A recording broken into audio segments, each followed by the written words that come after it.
O Festival da Liga da GID, Gestão Integrada da Educação, reuniu em 2025 especialistas do Brasil e do mundo para debater o futuro da aprendizagem e as soluções para os desafios do setor.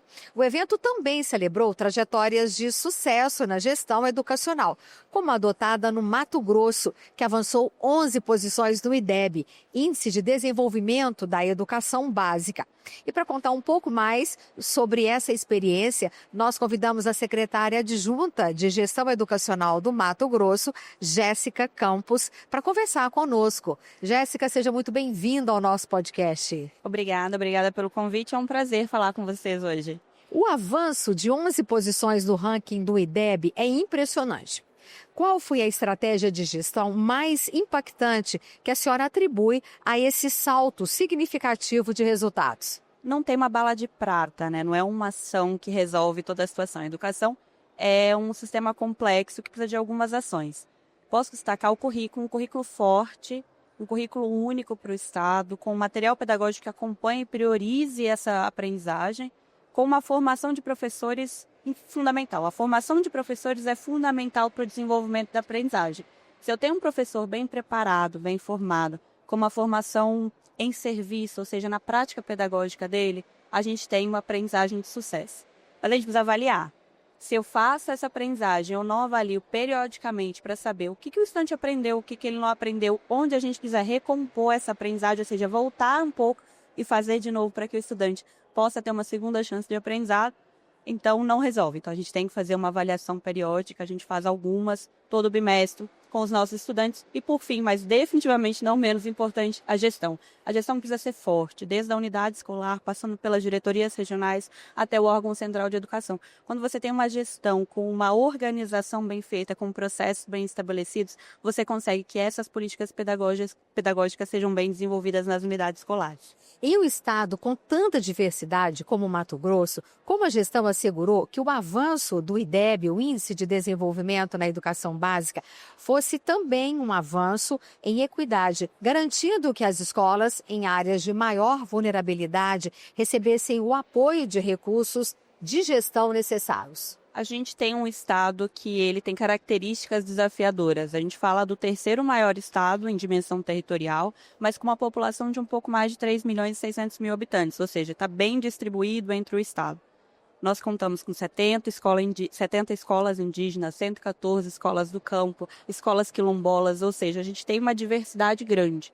Para isso, a gente tem, primeiro, uma superintendência que olha para a equidade e inclusão. A gente precisa de pessoas que fiquem focadas e estabeleçam estratégicas específicas para cada uma das necessidades. Mas a gente tem que, primeiro, pensar que equidade é respeitar a diversidade, a diferença. Então, para cada um dos povos indígenas, por exemplo, para as localidades do campo, a gente tem que respeitar o saber daquele povo e usar para potencializar a educação. Então, não tem uma fórmula única para todos os povos, não tem uma fórmula única para todas as localidades. A gente usa o que cada uma das regiões tem de aprendizagem e potencializa isso com gestão e com foco no currículo.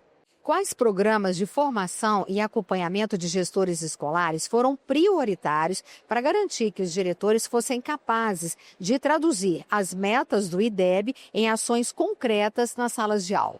A primeira coisa que nós fizemos foi a seleção dos gestores. Porque para desenvolver os gestores eu tenho um perfil.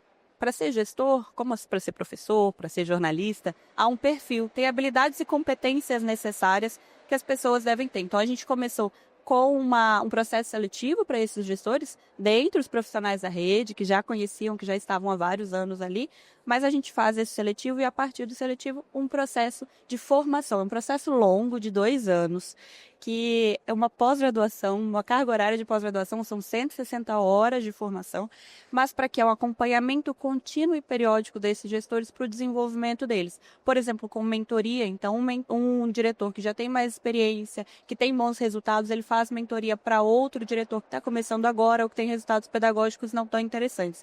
Então, esse processo de acompanhamento próximo, contínuo e periódico faz diferença, sim, para a gestão escolar e para os resultados pedagógicos.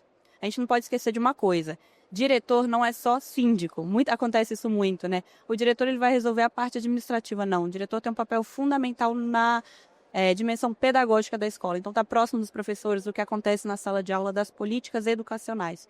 Então, é isso que a gente foca muito em Mato Grosso. Como foi o trabalho para institucionalizar as práticas de sucesso e garantir que as metodologias de gestão que impulsionam o IDEB se tornem políticas de Estado, que isso não se perca, né? Assegurando a continuidade dos resultados para além da gestão atual? Essa é uma parte fundamental da gestão pública. Quando a gente fala de gestão pública, principalmente na educação, a gente tem que pensar em tempo. Não se muda a educação de um ano para o outro. As coisas na educação, elas levam tempo. A gente sempre fala de médio prazo, pelo menos. Na educação em Mato Grosso, nós iniciamos com um processo diagnóstico. Lá em 2020, a gente faz um diagnóstico com a rede para determinar quais eram as prioridades, quais eram os maiores gargalos e onde a gente precisava atuar de forma pontual e estratégica. Com isso, nós criamos o Educação 10 Anos. É um programa de Estado, ele está institucionalizado enquanto decreto e ele estabelece 30 políticas em 10 eixos que, de forma prioritária, a gente consegue saber onde atuar e quais são as estratégias necessárias para a gente alcançar os resultados. Que a gente, nesse programa Educação 10 Anos, ele é Educação 10 Anos porque são 10 anos para que nós estejamos entre as 5 melhores educações do país. A gente tinha uma meta que era em 2026, nesse SAEB de 2025, que é divulgado no próximo ano, nós estivéssemos entre as 10 melhores educações. Nós adiantamos a meta. Então, no último SAEB de 2023, nós ficamos entre as 10 melhores educações do país, então a gente já trouxe a meta para frente. E agora, no próximo SAEB, a gente já tem uma meta mais ousada de estar entre as 5 melhores educações do país. Qual foi a primeira e mais urgente área que a senhora identificou como necessitando de uma intervenção imediata para desatar os nós que impediam o avanço do IDEB? E qual que foi a solução de gestão escolhida, implementada? A gente tem que entender, nesse ponto, que a educação e o processo de aprendizagem ele é contínuo. Então, por exemplo, o SAEB, que é aquilo que embasa, a avaliação que embasa o IDEB, ele acontece a cada 2 anos. Mas a gente não pode pensar na aprendizagem a cada 2 anos, ela é o tempo todo. Então, todo ano, para a gente, é ano de SAEB, todo ano é ano de avaliação, todo ano é ano de aprendizagem, porque aquele estudante só vai estar ali uma vez. Ele não volta mais, então a oportunidade que ele tem para ele é ali.